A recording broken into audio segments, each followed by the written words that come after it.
I'm wearing a math shirt because I'm cool. Number 20.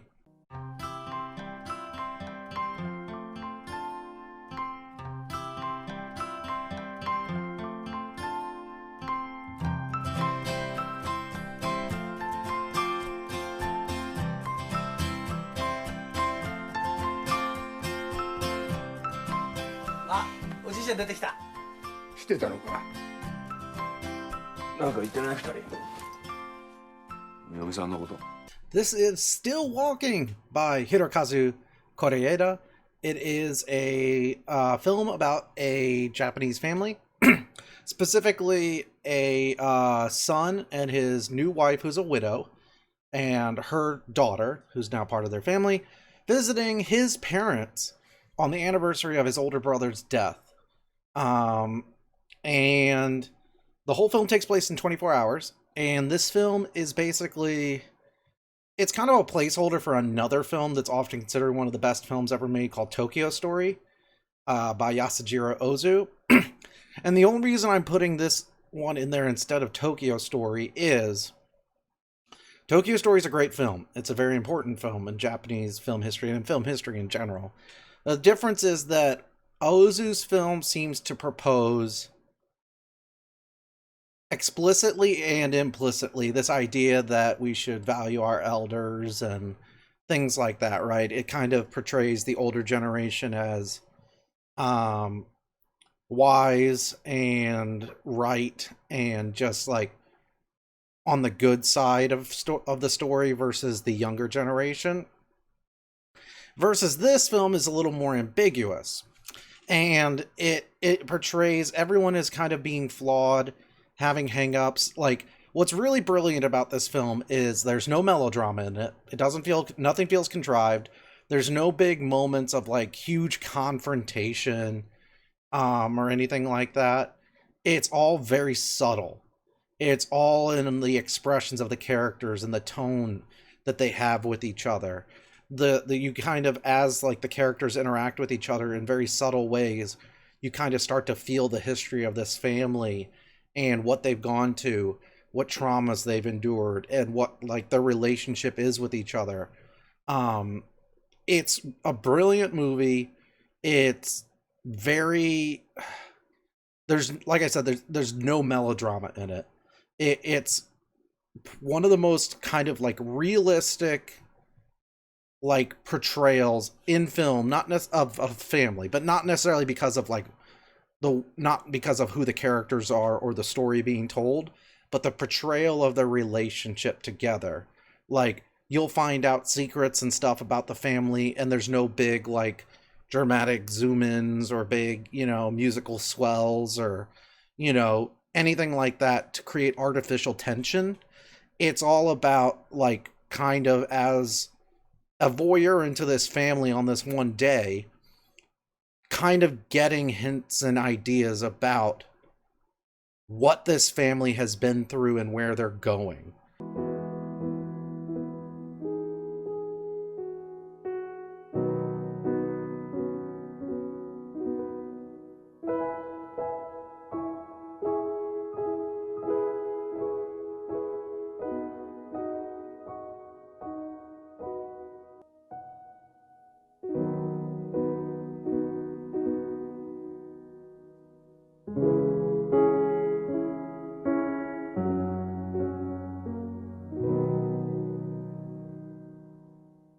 Number 19!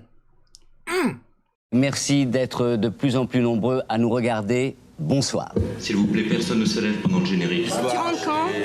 Moi aussi, je t'embrasse. Salut Pierrot. Bon. On nous envoie des vues de la maison.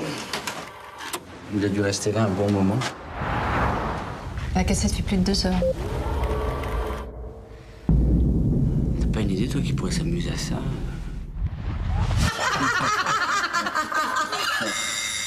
Vous attendez encore quelqu'un? This is Cache, also known as Hidden, by Michael Haneke. And Michael Haneke appears very soon on this list again. He is a brilliant Austrian director, and this film is fantastic. It's very like, I don't hear anyone talking about this film, and it's probably one of the best films of the 21st century, easily. The premise is very simple. This couple and their son one day receive videotapes on their front step, and the videotapes show someone filming their house from the outside, and that's it. And it's about the husband, the wife, trying to figure out who's doing it, why they're doing it, and the tapes keep coming, and there's hints about like the reasoning and the purpose for it. But this film is just tense. It's tense throughout the whole thing. You don't know who to trust. You don't know how people get certain information, why they're getting certain information. You start to kind of turn on some characters. Victims become antagonists, and it's just this film is often called Hitchcockian, and I guess it is, in the sense of that it is a mystery film. It's a suspense movie. What's really interesting about this, that I always felt like Hitchcock films are, in their purest essence, really good thrillers and suspense films. But what I think that this film does really well is it adds a lot of political, historical commentary, as far as like imperialistic guilt is a big thing. Also childhood trauma, classism, and what like are kind of the kind of like fate we're born into, and if we can escape those fates, and if we can escape our own history and traumas. A big thing is in this film is also just about how much we think we are good at keeping secrets and how bad we are at it, and what happens when those secrets start to come to the surface. It's just a tense, brilliant movie. Juliette Binoche is one of my favorite actresses, period. She is awesome in this. It's just disturbing in a lot of ways. It's not like hyper violent. It's not like, there's nothing transgressive in it really, and there's nothing exploitative, but it's disturbing in the sense of like, you have to remember this came out like right after 9/11. This came out during like heightened stages of like surveillance and stuff like that, and this film kind of creates a paranoia around that as well. It's just, there's a lot of subtleties and a lot of subtle commentary, but even if you ignore all of that, it is an interesting mystery that keeps you hooked from the very beginning, from the very first shot. And I don't want to spoil whether or not, or in what context the mystery is solved. There's a lot of debate about whether it is definitively solved or not. It is, but it's similar to another movie called Picnic at Hanging Rock, where the mystery is not really the solution to the mystery is not the purpose. The purpose is that the mystery is is basically a catalyst for kind of disrupting this family and kind of bringing things to the surface, and that's what's interesting. The mystery itself helps propel that, though. So, Michael Haneke, brilliant director. This film is great. I don't know. It's good. Ouais. Ouvre, merde! Montrez-vous, espèce de lâche! C'est un jeu, c'est ça? Pourquoi avez-vous si peur, monsieur?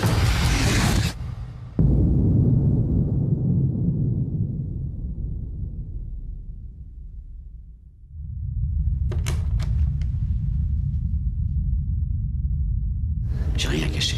Ah non?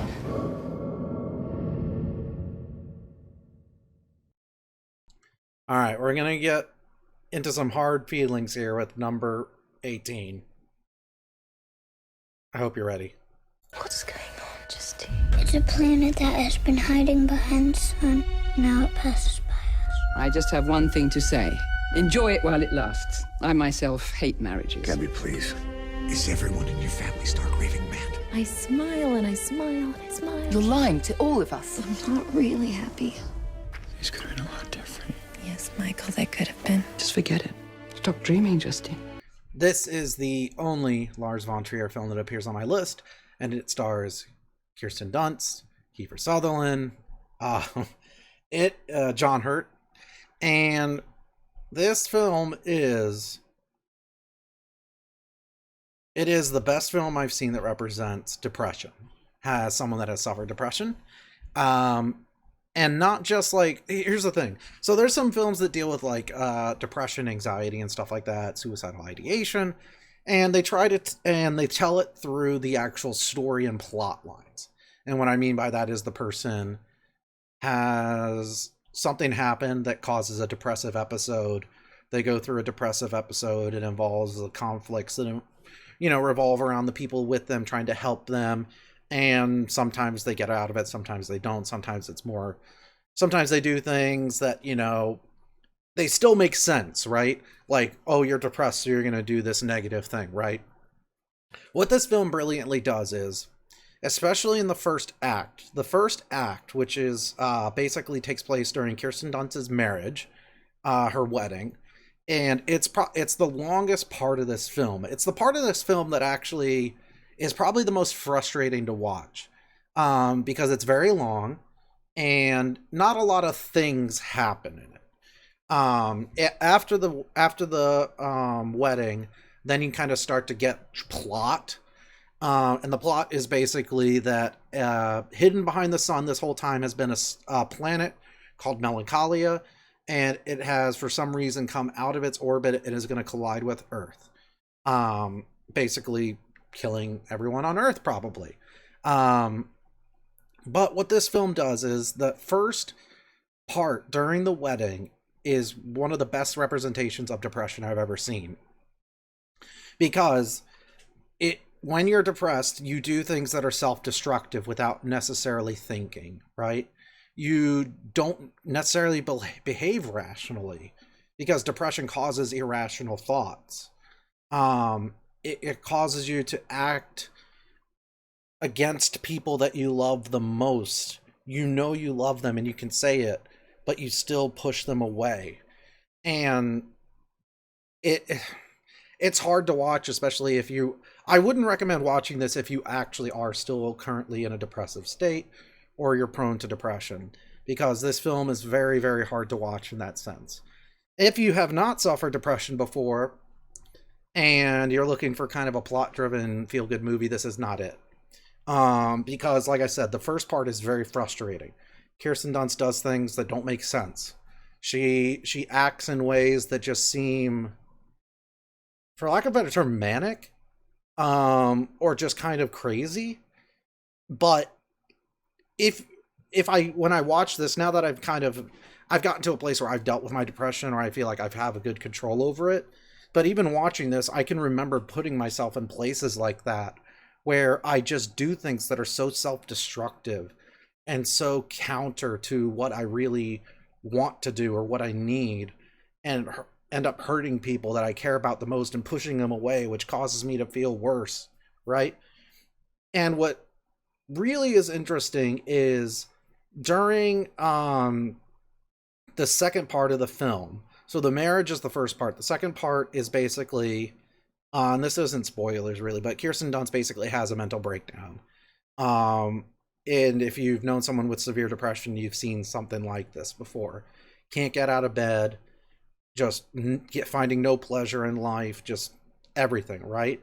But the thing that's interesting is that, like, everyone is trying to help her and trying to pull her out of this, but it's only when the inevitability of, like, basically doom or destruction looms over everyone that she kind of comes out of it, right? And everyone else begins to succumb to those feelings of hopelessness and whatnot, right? It's just a very interesting study, because I know that, like, when I was depressed, there was almost like some solace and some comfort in, like, stuff like that. Like, let me just put it this way. I know Lars von Trier has suffered from depression himself, and this is definitely a film made by someone that understands and has dealt with depression. And it's just a powerful film. It's probably the best film Lars von Trier will ever make. And it's one of the best films I've seen as far as representation of depression. And it's not an easy watch, but if you feel like you're in a good place to be able to watch something like this, and you want to see one of the best representations of depression, this film is it. Absolutely it. Cannot recommend it enough. Life is only on Earth. And not for long. I don't think you know that at all. Sometimes I hate you so much.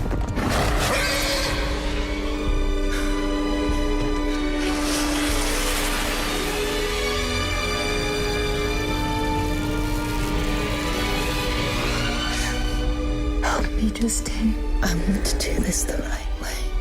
I'm afraid that the planet will hit us anyway.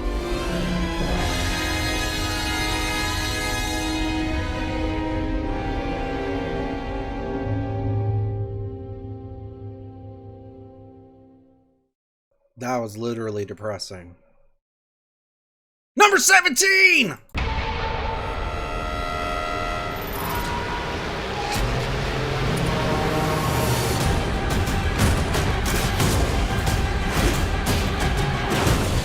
I want them back! They're my property! Oh, what a day! What a lovely day! Fuck yeah, it's Mad Max. Alright. So, this is, in my opinion, it's definitely one of the best action movies ever made. And the reason why I say that is this movie is basically told in the language of action. The story itself is not told through exposition, really. And this is something that I watched the film recently again, just to confirm whether I wanted it to be on this list or not. Because initially I put it on here, and I'm like, you know what? There's films like Terminator 2. There's films like Dread. Dread is really good. As far as like action movies are concerned, you know, John Woo's Hard Boiled, things like that, right? And I decided, you know what? Let me watch it again because I want to make sure that I still want to put this on the list above the others.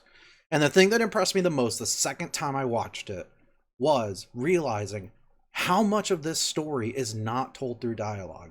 How much of it is told, the culture of the people that live in Immortan Joe's compound.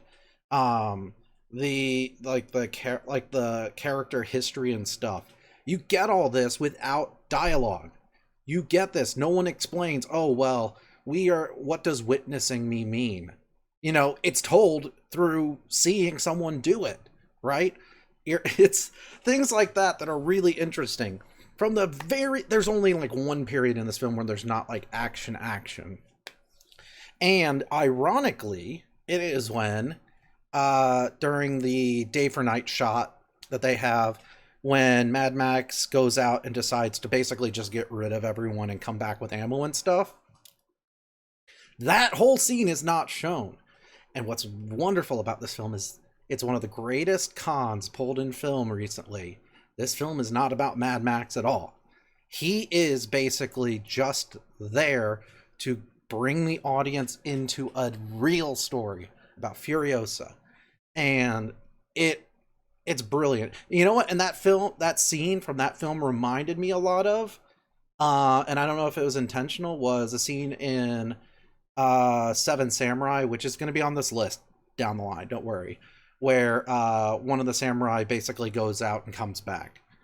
But it's a movie it's one of the few movies, especially action movies, where the language of the film is action. The language of the film is action. And credit to George Miller for getting this made and getting this made the way he wanted to get it made. It's a film that one of the things about like Avatar and stuff, and like these films like and Christopher Nolan films, especially like high concept Christopher Nolan films, is that they fall into this trap where they want to create their own unique world, but they need to feel like they need to explain everything that's happening in it. and why things exist and why we call them this and that, right? If you've watched this film and you want to watch it again, or if you haven't seen this film and you want to watch it, which I highly recommend, pay attention to the fact how much you can pick up about this world and the culture and like what everyone's doing and why they're doing it without having to be told explicitly why. Like just the ranks of people. Why is he a blood bag? What does it mean to be, all this stuff, right? It's all told without exposition, and it's not clumsy. And the fact that George Miller was able to do this, like, it also reminds me of like a lot of people credit like the beginning of Wall-E for telling a lot of story kind of Charlie Chaplin-esque or silent film era-esque without like dialogue, like telling a quick story through that.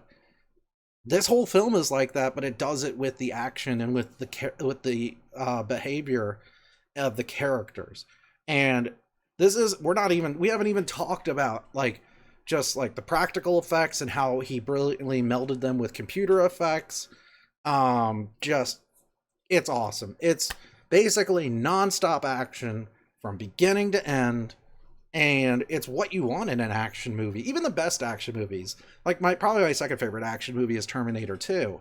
And that's not even non-stop action from beginning to end. It has like great set piece action and stuff. There's still a lot of story and character development stuff told in. This manages to do it with action from beginning to end. It's nonstop. So I'm glad I watched it again. I'll probably watch it again soon.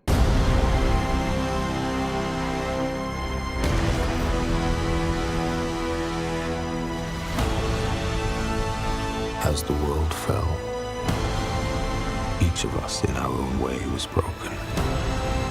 It was hard to know who was more crazy. Me or everyone else.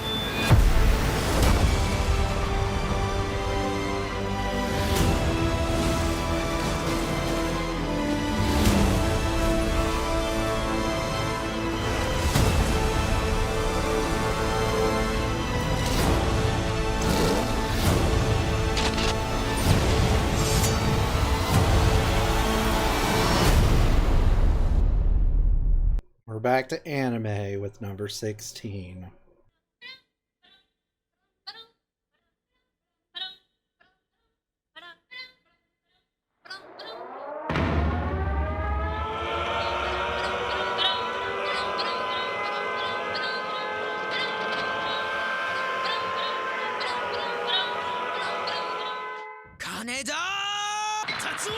This is the seminal anime, Akira. I don't know how much I need to talk about Akira, because, I mean, it's pretty infamous. If you haven't seen it before, I'll explain it briefly.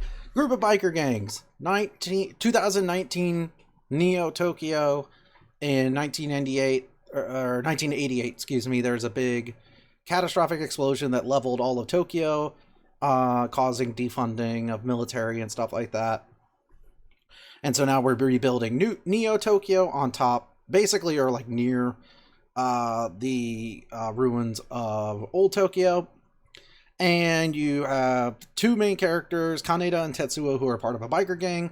Basically, young punks. It is a cyberpunk movie through and through. And Tetsuo gets into an accident with a young child who has psychic powers, and through the accident, Tetsuo has his psychic powers unlocked, and this all relates to a messianic figure known as Akira, who the kids reference and who a lot of people in the city reference. This film is brilliant. The animation is beautiful. The soundtrack is probably the highlight for me, is the soundtrack of this movie. Even during my own streams, I'll have remixes of the soundtrack here and there. But it's an interesting film. In a lot of Japanese films, there's stories that talk about basically the trauma caused by the atomic bomb drops on Hiroshima and Nagasaki. And this film delves into that as well. It's thematically present. But there's like just stories just kind of melded in about, you know, kind of disillusioned youth, bureaucracy, just like the military industrial complex, all of this stuff, childhood trauma. It's just a beautiful film. It's just intense from beginning to end. It's unique. And I don't say this about too many films. This film is unique. It might not seem unique if you've never seen it before and you're watching it in 2020 and you're like, oh, I've seen this before. There's like, you can point maybe to like Blade Runner and some stuff, or like Metropolis and stuff. But there's a lot of stuff in this film that like, just like the style and the storytelling and the everything that just influenced stuff beyond it. This was the first big Japanese animation that kind of in the West, at least in the United States, kind of got people's attention about it being for adults and telling a complicated adult story in it, right? The set pieces are huge and like city-sized set pieces and stuff. It's a culturally important film. It's referenced all the time. Everything from South Park to Steven Universe, of all things, referenced it. And I think it was in the second episode of Steven Universe, referenced Akira. It's just bizarre to me. But that just shows how important this film is. And this was the first Japanese animated, I think just thing in general I saw, other than like Speed Racer episodes. And I literally own it on every format you can think of, except like Laserdisc, because I don't have Laserdisc. I've got it on VHS, Blu-ray, I think 2 versions on DVD. I'm going to get the 25th anniversary when that comes out. There's a 4K release. It was supposed to come out in IMAX, but then that got delayed because of, well, pandemic. If I ever get a chance to see it in IMAX, I will. More than anything for the sound. The music in this movie is phenomenal. I don't think I really need to say much more. It's Akira. It's Akira.